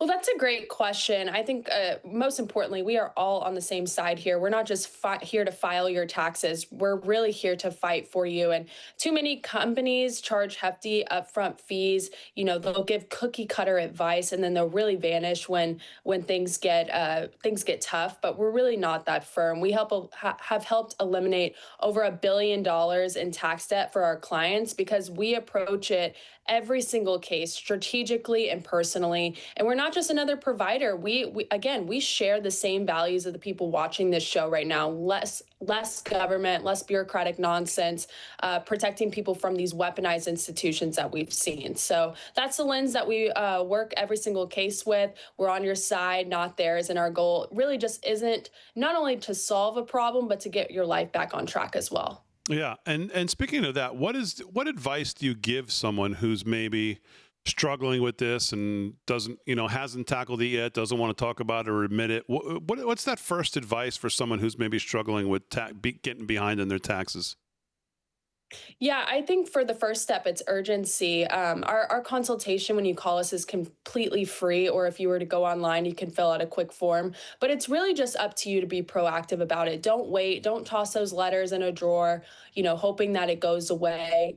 Unfortunately, the IRS does count on people who make those mistakes, who are maybe panicking, procrastinating. They're too confused on how to act. And that's really how those penalties stack up. So it's really important to get a team who knows how to navigate this situation, to reduce what you owe, and who will put a real plan in place. And that's exactly what we do at Tax Network USA. You do have many more options than you actually would think, but timing really is everything in this case. TNUSA.com/RAV is the place to go. TNUSA.com/RAV is the place to go if you want more information on how Tax Network USA can maybe help you if you are in this situation or you're behind or your books are a mess or whatever you have to do. TNUSA.com/RAV. Before I let you go, I always like to ask you a political question. Trump today over at the UN filleting globalists as he does better than anybody. But he had some issues that don't seem like a coincidence between the escalator, the microphone, the teleprompter. I don't know how much of it you saw today, but what did you make of Trump today over there? Well, I thought it was very powerful. And I think Marco Rubio said it best. You know, Trump has been the peacemaker. And we saw this in his first term as well when I was serving under him with the Abraham Peace Accords. And now we're seeing him really hone in on the Ukraine war as well. I thought he had a very, very strong speech today. But yeah, I think these people need to be held accountable with, it's not just some silly joke with the escalator. This was a guy who has, people have tried to assassinate him twice.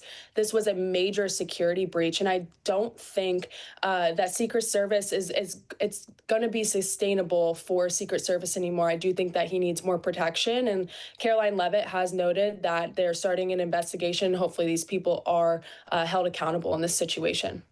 Yeah, absolutely right. Cameron Kinsey, Tax Network USA. Again, you can go to TNUSA.com/RAV, TNUSA.com. Always appreciate a few moments. Thanks.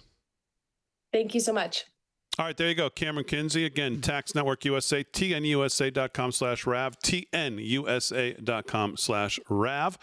Let's do some more headlines. Rick Delgado's got them. What else is going on, Delgado? All right. Well, from Just the News, our buddy over there, John Solomon, one of the headlines he's covering tonight, jury convicting Ryan Routh of assassination attempt on President Trump, faces life in prison. The jurors took about 2 hours to find Routh guilty. The Florida jury convicted Routh of the attempted assassination of President Trump last year, and he's facing life in prison. Here is President Trump responding to a question about that guilty verdict today. Cut number 3. President Trump on the Routh guilty verdict. Cut 3. Check it out. I'm very appreciative of the justice that was given and the way it was handled by Pam Bondi and Todd Blanche and everybody that it's been, and their team of people. It was really well handled, and it's very important. You can't let things like that happen. Nothing to do with me, but a president or even a person. You can't allow that to happen. And so justice was served, and we'll see what happens. But I very much appreciate the judge and jury and everybody on that. It was so professionally handled, and it's a great honor. Yeah, so there he is talking about it. The jurors took, like I said, about 2 hours to find Routh 59 guilty of 5 federal charges of attempted assassination, assault on a federal officer, gun crimes, after a 2-week trial in which he represented himself, which was hilarious to read some of the takes on some of the shenanigans he tried to pull in court. He attempted then to stab himself in the neck. I heard that. After the verdict was read, but was tackled by U.S. Marshals, according to News Nation. And again, President Trump sounding that very appreciative of the work of the Attorney General and the Justice Department in making sure that they got the guilty verdict they were seeking. Routh presented his own defense. Like I mentioned, he's going to be sentenced on December the 18th. And like I said, he tried to stab himself. Well, so we'll see what happens if he ends up in a rubber room between now and sentencing day. His sister was also heard and seen running out of, no, not his sister, his daughter was heard and seen running out of the courtroom, screaming, telling her father not to say anything, that she's going to get him out of this. I don't know how. Good luck. Because he basically admitted to doing it while saying, well, the gun wouldn't have worked, but you're saying so you were trying. Yeah, but the gun wouldn't have worked, but you were going to try. Yeah, but the gun wouldn't have worked, and I'm a nice guy. So that was his... premeditated failure? Yeah. Is everybody satisfied with what we know here? I mean, I know the guilty verdict, the president's appreciative.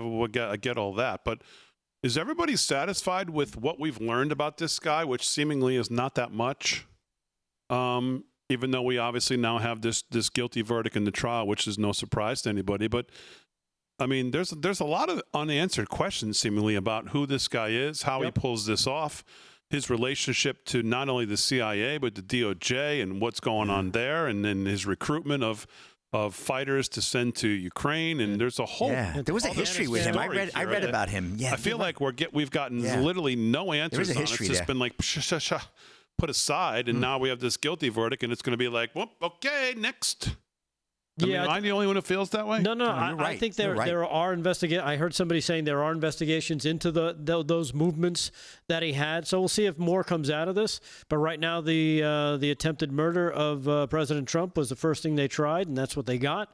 I hope they find out more, because obviously there are other people involved. We all know this. This is not, you can't just put a bow on it and like you just said, okay, everything's done, next. Kind of like what happened a couple weeks ago. There's no way one person just, pulls this off by themselves. There's a lot of unanswered questions, especially when you hear of gun experts talk about certain things in certain cases. There's just too many things. Well, yeah, that the story we're being told is just not possible. Is BS, yes. Yeah. So, yeah, from what I understand, they are running down the other links that he had. We'll see what comes of that, and let's hope that they dig up more, because obviously there's definitely much more here. All right, 40 minutes past the hour. Let's go to Vinnie Mac. He's in our West Palm Beach studio in West Palm Beach, Florida. Vinnie Mac, what's else on your mind in the news? Well, just on the subject you were talking about, the big elephant in the room is Butler. We know nothing about this guy. Nothing. We know more than nothing, actually. That his house was cleaned out, all sorts of stuff. There's just so much conspiracy here, or at least alleged conspiracy, that it defies logic to think that there's not a there with these guys. So I just wanted to, add Butler to this. So let's talk about a little good news. You remember the shooting in the Minneapolis Catholic school shooting? There was a young girl. Her name is Sophia Farkas. She was shot in the head. Bullet went into her brain. They didn't think she was going to survive. Well, I think all of our prayers have been answered, because she has a miraculous recovery. She's doing really well, and she's coming out. And I just wanted to share some of that good news, because sometimes we just don't get all that good news. And it's so thankful to her and her parents and the paramedics and the surgeons and everybody that worked on her. They did a great job, and she survived. They didn't think she would. That's amazing. Yeah, truly amazing. Now, here's a story I saw. I want to talk a little about RFK, but here's a story I saw that I thought was a joke. I thought it was something on Facebook that popped up that was a joke. And I was like, maybe I'll mention that on the show. It's kind of funny, I guess. But then I look at some posts today. It's real. These things are actually happening. Pregnant liberal women are actually taking Tylenol. Oh, yeah. And making videos and putting it up. Yep. So it's no joke. Like, maybe that's their political statement. Let's just peel this back. You guys probably did talk a little bit about RFK and the whole autism thing. But let me ask you, who else has even attempted to talk about the autism problem from a medical standpoint in this country? What leader has actually tried to figure out why the rates have gone from astronomically long shots to just, this is going to probably happen to you? You're probably going to have a kid who's autistic today. What was it, 1 in 20-something, 1 in 30-something? Yeah, I think it's 1 in 30. Yep. Yeah, so 1 in 30. These numbers are astronomical. So RFK is out there. He's trying to find out what happened. So is President Trump. Like, give us some information. And whether the information that came out the other day with Tylenol and other things they're talking about pans out to really help it, you have to commend these guys for making this effort of probably one of the biggest epidemics in this country. And all they're doing to him is ridiculing him.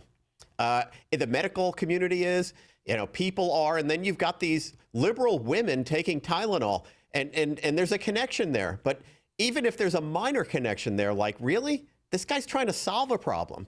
That's the sickness that the left suffers from. They can't actually take a serious solution. So that's been bugging me, and I just wanted to get that out because I'm a huge RFK Jr. fan. All right, we'll go back to Vin's news here in a second. We'll wrap it up with sports and a couple more headlines with Rick Delgado when we get back live from Studio 6B on a Tuesday right after this.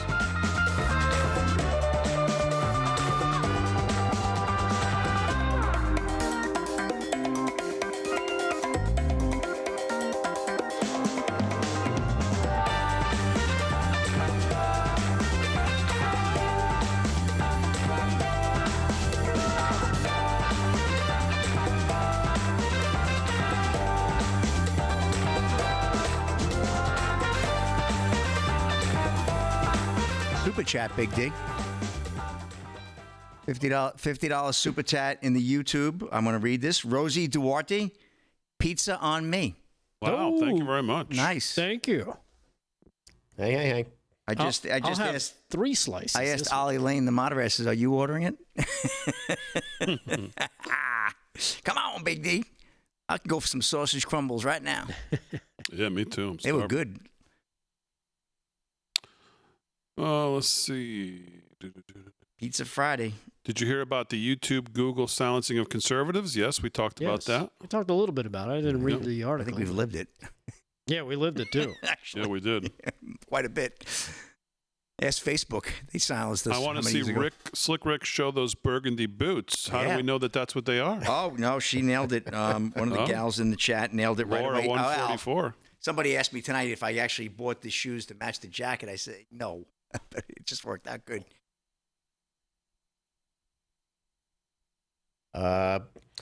Lisa says she's sorry, but I don't think it's only Tylenol. Her children took the MMR vaccine, and the next day she saw a light go out in them. And it's true. There's multiple things here, but at least they're looking into it. And you know they're looking into the vaccines heavy. That's probably the next shoe to drop.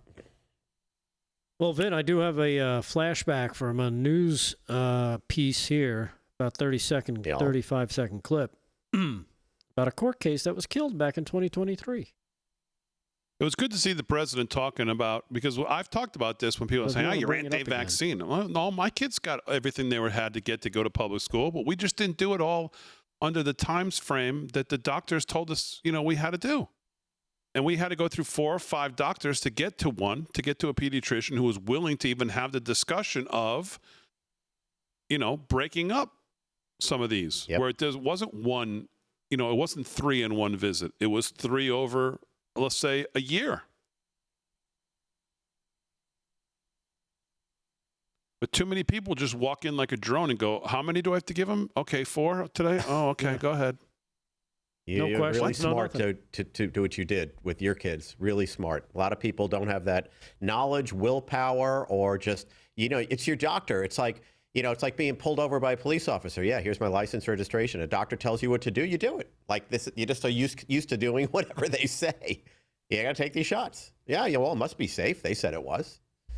Not everybody, Damon had the sort of the will.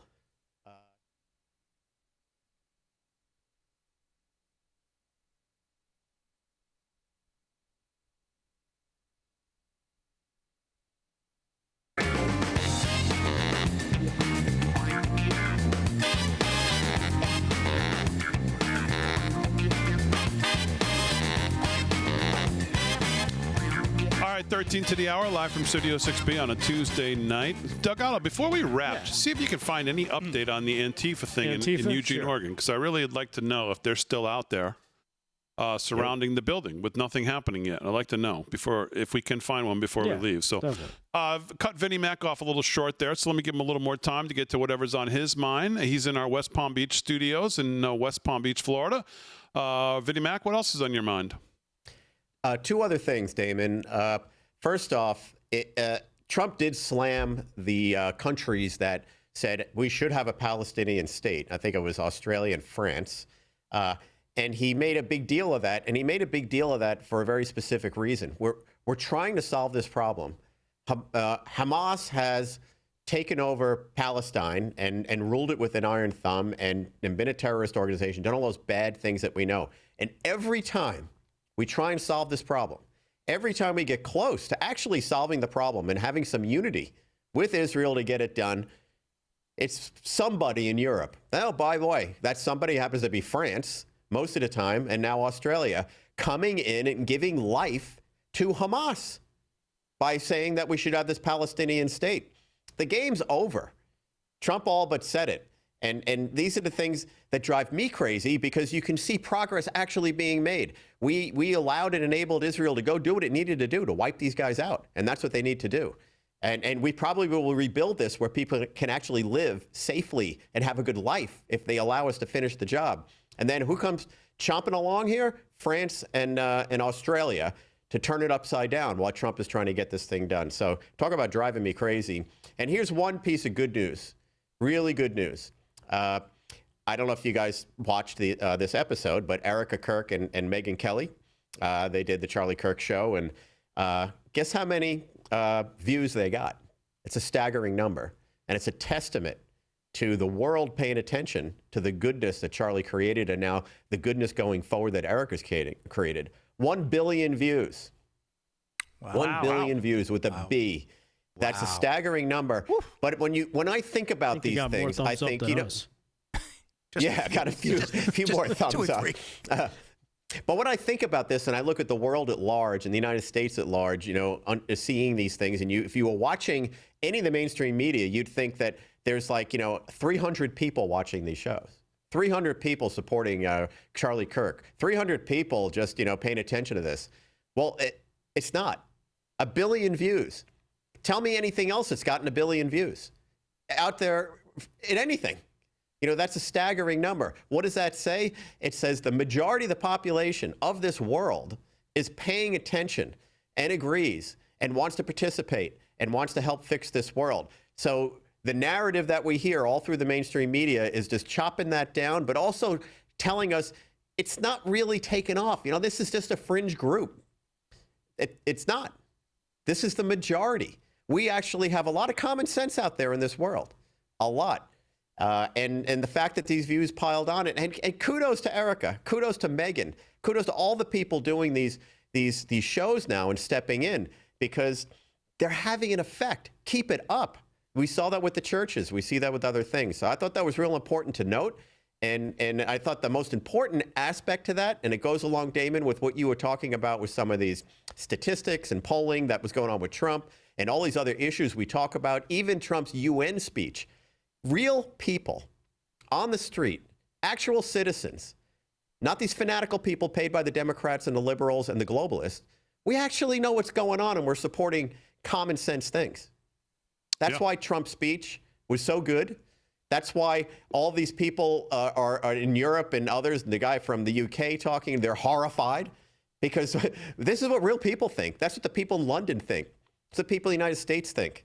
It's the people all over the world. So well worth noting, and we should bang that drum a little louder. I'll tell you who agrees with us on the president's speech is the governor of Florida, who tonight said Congress should defund the United Nations. And this is the quote: President Trump's anti-globalist address today was absolutely necessary. It was one of the best speeches he's given on international affairs. I know people in that audience didn't like it, but it was the right message, and they needed to hear it. Congress should absolutely, totally defund the UN. It's totally corrupt and feckless body, and it's refreshing that the President of the United States went in front of a generally hostile body and told the truth, and told them when they were wrong, why their open borders globalism has failed, how their green energy obsession has failed.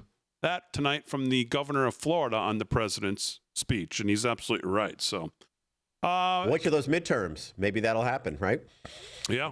Delgado, any other headlines before I get to sports to wrap it up? Let's see. Just wanted to follow up on something that Vin was talking about earlier with the old Tylenol autism thing.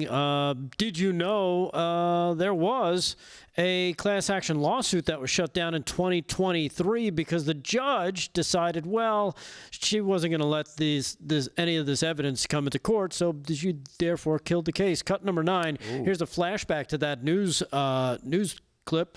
Cut 9, check it out. Take a look at shares of Kenvue. They are up about 1.6%. Kenvue is the consumer products unit J&J spun off back in August.